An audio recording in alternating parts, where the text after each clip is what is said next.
What is up, guys? My name is MipZ and welcome back for yet another League of Legends video. But what I think we're gonna do today is that we're actually jumping into the practice tool. I'll really quickly go through all of the abilities, how they work, the combos. I hope you guys are gonna enjoy this one. If you're not already subscribed, then make sure to go ahead and do that down below. It really does help me out a lot. And yeah, our community is growing so freaking fast, so thank you guys for that. And yeah, if you enjoyed this video, make sure to smash that like button. But without further ado, let's just jump straight on into it. So all right, we picked the Draven today, and this is honestly a super fun ADC to play. So first of all, let's just get an item here. And what we'll do is we'll first of all go down into the river. I'll just do the teleport thing. Let's see, also we need to spawn some dummies. Let's see if I can remember the binding. Shift B. All right. So we'll really quickly jump down here. Where the hell? Teleport to cursor. There we go. All right. So let's see. Shift S. All right. I'll remember these going forward. All right. Clear dummies. Shift B. There we go. Okay. So let's just start with a very basic thing. First of all, we have our passive. And our passive is what is called a League of Draven. League of Draven is a super cool ability. And it's a big part of playing this guy. This is one of the reasons why Draven... really, he snowballs so freaking quickly, because what basically happens is that Draven has let's just take our levels here, but Draven has all of his abilities, his axes. Let's just take these real quick.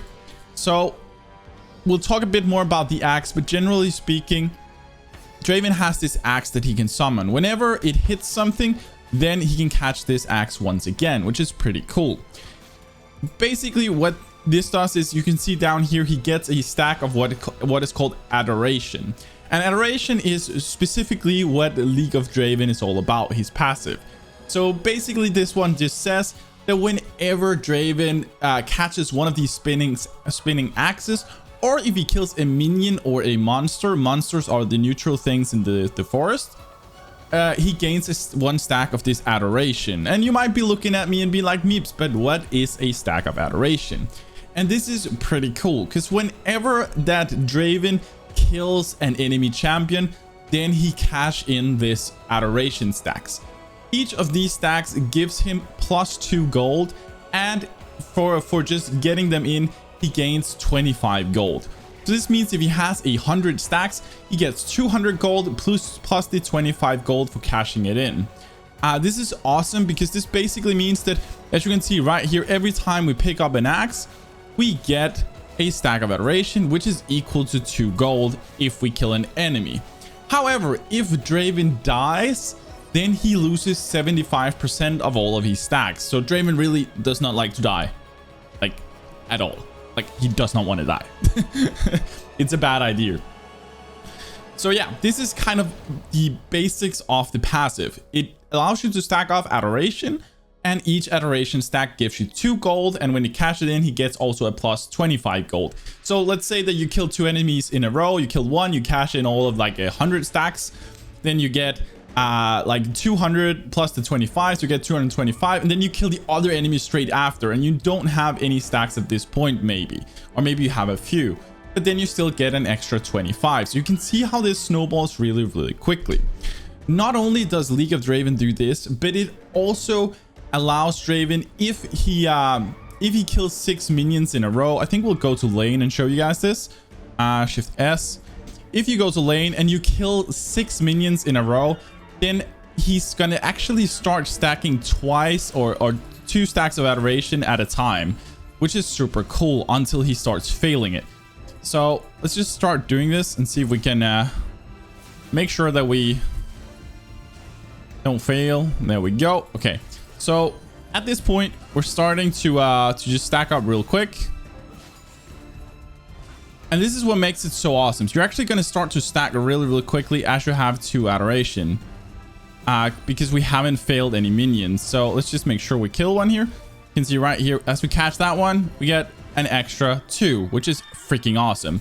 So this makes it really quickly, as long as he doesn't fail on these minions. Or as long as he doesn't drop his axe.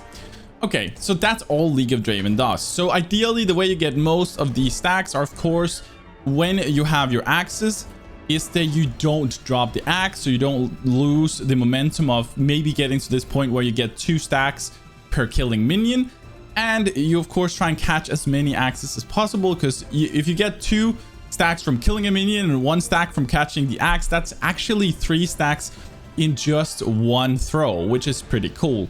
So if you kill 100 minions with this, then you actually just get like 300 stacks right there. 300 stacks, then times 2, you get 600 gold.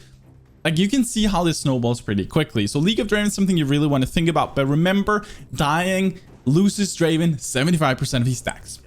All right, so that was our passive. I'll go through the rest of the kit is a little bit more simple. So we'll just kind of rush through it. It's just pretty important that you know how that passive works. And as I've said in most of my videos, then the passive is actually the one thing that decides the most about how a champion is played. It's pretty, in my opinion, pretty misunderstood that most people don't know the passives, because it actually tells you how to play the champion. All right, so the next ability is Draven's Q. This is the bread and butter of Draven. It's a spinning axe. This is what just allows him to click it. You get this axe that's whirling around. It looks freaking awesome. And basically what it does when Draven has this axe is that he will deal extra damage on his next attacks, or on his next basic attack, dealing an extra, a big extra bonus damage based on his attack damage. This makes him a beast in the early game, especially, and also in the late game. His damage is absolutely retarded. But what happens when he attacks with this axe is that the axe drops to the ground. And what this basically means is that if you pick up the axe again, or if you pick it up where it drops, then you are gonna get the axe back, and otherwise you're gonna lose it. So ideally you want to try and pick this one up as much as you possibly can. The thing is that Draven can actually have 2 axes active at a time, 1 in each hand. So you can actually like juggle between all of these, which is pretty cool. So you can kind of see how things are, and it's pretty freaking awesome. It's a big part of playing Draven. We'll talk a bit more about how to actually control where the axes drop when we get to the combos, but there is actually kind of a way to know which direction things are going.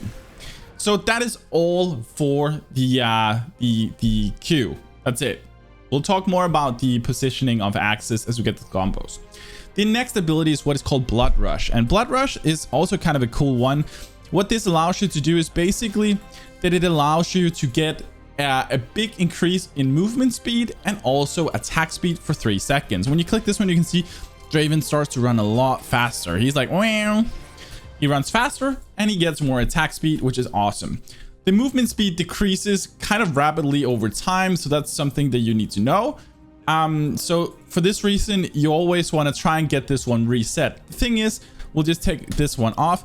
The thing is, whenever Draven catches one of his axe, then he actually resets his Blood Rush, which is freaking awesome. So imagine we've used it here, or Blood Rush is on cooldown, and we're gonna try and chase down this target. Well, if we click it and catch or axe, then we reset the cooldown of our Blood Rush. So this is actually the way that you want to make sure that you can catch your targets, because you kind of have this downside of having to pick up your axe, but since you have your Blood Rush that gets reset, you have this one to kind of catch up to your target. And we'll talk a bit more about how to actually chase a target, because I think it's pretty misunderstood how most people do it, at least till higher elos, because it becomes kind of chunky. A lot of people chase after them and then have to kind of run back. We'll talk a bit more about that as we get to the combos, but that's kind of all for your Blood Rush. There's one part of it that most people don't know, and I just kind of want to show you. You can see, generally speaking, there's what's called unit collision, meaning that you run around targets. But with Draven's Blood Rush, you can actually run through targets. It gives you what is called unit collision. Most Draven players actually don't know that, and it's pretty important because it makes it easier for you to catch the axes, makes it easier for you to chase people, and it also makes it easier for you to run away from your targets. All right, so that's it for Blood Rush. Our next ability is our E. That is the one that's called Stand Aside. This one is freaking awesome, and it's something that a lot of people misuse, in my opinion. But let's just first talk about what it does. So Draven basically throws his axes like this, knocking anything to the side, dealing a good chunk of damage. and also slowing the target for 2 seconds by up to 40%. So first of all, let's talk a little bit about what this means. First of all, it's a good or a decent chunk of damage that this thing does. So of course you can use it a bit for the damage, but the thing is that it has kind of a cast time. So we'll talk a bit more why you want to use this one predictively instead of reactively. This is pretty important because it might actually lower your damage if you don't do this. But yeah, we'll take that in the combo section as well. But generally speaking, then knocking people aside is kind of the base idea of this one. This is what you want to use it for. Is you can position them inter ult, you can position them wherever. Like the thing with this one, let me just take quick cast off, whoops, is that it knocks to the opposite side of where it kind of like, or it knocks to the side of where the thing is, if that makes sense. So if I do it here, knocks to the right, do it here, knocks to the left. Something that's worth noticing is that it is actually what is called a knock-up. This means it's kind of a stun. So imagine that you're playing against a Lucian, and Lucian's pretty low. You know he's just about to dash, and you need that last hit on him. Well, what you can do is actually you can use this one to knock him to the side, and while he's in this knock, he's actually not going to be able to dash. He cannot do anything. It does count as a stun. A lot of people don't know this, but it's really, really good if you know what your opponent's about to do, and you can kind of cancel that or not allow them to. Like, I think a good example, and this is not something I've come up with, but it's a really good example, is like Kindred ult, which allows you to put down like this circle where she cannot die. You can use your E in order to knock people aside, or to knock her aside, and she won't be able to ult while being in this, and you'll be able to throw in your last axe, killing her before that. So I think that's pretty cool. But that's basically what stand aside does. It's just this knock-up, deals damage, and it slows your target, so it's worth also for chasing down. Alright, so our next and final ability is what's called Whirling Death, and it just sounds awesome. It is awesome. It's pretty fun to use. But what this one allows you to do is basically throw out these, throw out your axes. Is basically this thing, which is, it's freaking awesome. Let's be real. It's freaking awesome. It deals a good chunk of damage, and it deals damage both on the way out and on the way back. And that's kind of what it does. There's not that much else to this one. It does deal less damage if it hits multiple targets, down to a minimum of 40%. So for each target it hits, it deals 8% less, down to the minimum of 40% of its total damage. So ideally you want to kind of hit this one without hitting a lot of minions on the way. That's the ideal thing. So that's kind of how you want to think about this ability. You can also like, the thing is, this is map wide, so if I throw up here, you can see it just travels all the way. If I re-click the ability, it will return basically after like a short, it just kind of needs to deaccelerate and go back. So what you kind of want to do to optimize damage is actually want to use it, and then just as it hits the target. This requires a little bit of practice to actually do it such that it doesn't go too far. So you can see it basically does this. This is kind of like, you want to make sure that it's as short as possible on your target so they can't really react. But if they're super close, it will be pretty hard. I'm not gonna lie, then it will be a lot harder than it otherwise would. So it's something you gotta practice, and we'll talk a little in a moment about how to do flash combos on this one. But this is kind of all the abilities. I hope this kind of gave you an impression of them. Now let's talk about the actual combos. So the first one is, as we talked about, use stand aside predictively and not reactively. This basically means that, as you guys can see, if I throw the stand aside, I'm just gonna put quick cast back on, then you can see it has kind of this cast time. You can actually see it down here. What this means is basically that while you're doing this, you're not going to be able to auto attack. So if somebody is running towards you or about to use a dash to get to you, then cast it before they reach you, such that as they get there, they are going to be knocked to the side straight away, giving you the upper hand. If people are chasing or running away, of course you can use it, but try to use it after or before an auto attack. Don't use it in the middle of one, because you will cancel it.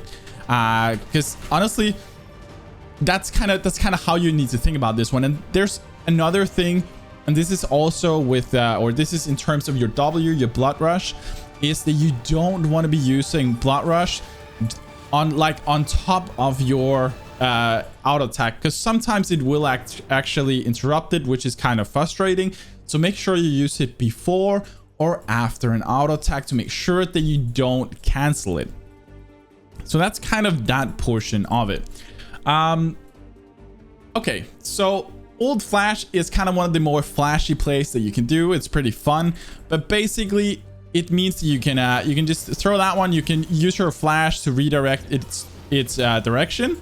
You can also use it straight away, making it a bit harder for the enemy to react. But generally speaking, what you want to do, in my opinion, is not use your, like, you can do this flash play on your ult, but it's going to be pretty rare that it's actually worth it. More often, it's going to be worth doing it on your E. And your E is mostly because it's going to give you this moment of surprise. You can do E, then you can flash forward and do it, which is honestly super cool. You can see basically it's really hard for the enemy. Imagine you're in laning phase and you want to set up a kill. Then you can E flash and you can see straight away they are going to be knocked. I know this dummy is kind of in a weird spot right now, but we'll just get it out there. You can see basically it is going to be pretty hard for your enemy. They're not going to be expecting this play, especially because it's not something they see very often. This is a play that I wouldn't mind doing, like, generally speaking. I'm not saying every single game, but pretty often it's worth it. Especially if you're a good Draven player, you're definitely going to be able to exploit this to the fullest and kind of take people completely off guard, because people do not expect this. All right, so that's kind of it for that part. Something that I think is worth noting when you are chasing somebody, when you're playing Draven, is make sure that you use your axe when you're chasing a target. Instead of just running mindlessly after them, then try and use your S, your stop button, to kind of wait for the axe to drop down, so you know where your axe is gonna land. This makes it a lot easier for you to catch the axes. This is something that I see a lot of people, they just chase mindlessly after. Let's say that we're chasing after this guy, then we use our W and maybe we run too far and we have to run back. So kind of just instead kind of use S, like run a little bit forward, but not much. Wait for your axe to show where it's going to drop. Then use your W to run to that axe and use the ignore unit collision and movement speed to get there. It's super cool. Okay, so that's kind of it for that one. I think that's more or less most of what I wanted to say about this. In terms of axe pathing, then the axe will always try and drop to the direction that you're running towards. So if you're running this way, you can see the axe will drop behind us. So like you can kind of control, if you click backwards, it's gonna drop over here. If we click forwards, it's gonna drop somewhere in front of us. So you can see wherever you turn, and this is something you want to think about when you are chasing an enemy, that you kind of control the pathing. You can't know for sure exactly where it's gonna land, but you can control like that it's landing in the direction that you want to run. Yeah, so that's kind of it for the combos. I hope you guys enjoyed this, and if you haven't already subscribed, then dude, come on, what are you doing? Just go ahead, do that, and yeah, join the family. We've been growing super fast. I really do appreciate it. But that's gonna be it for this video. If you want to see me live, by the way, then make sure to go follow me on twitch.tv/MipZ_live. I stream every single Friday. It's super awesome. It's so nice to hang out with you guys. But that is going to be it. As always, stay awesome, have fun, and take it easy, guys.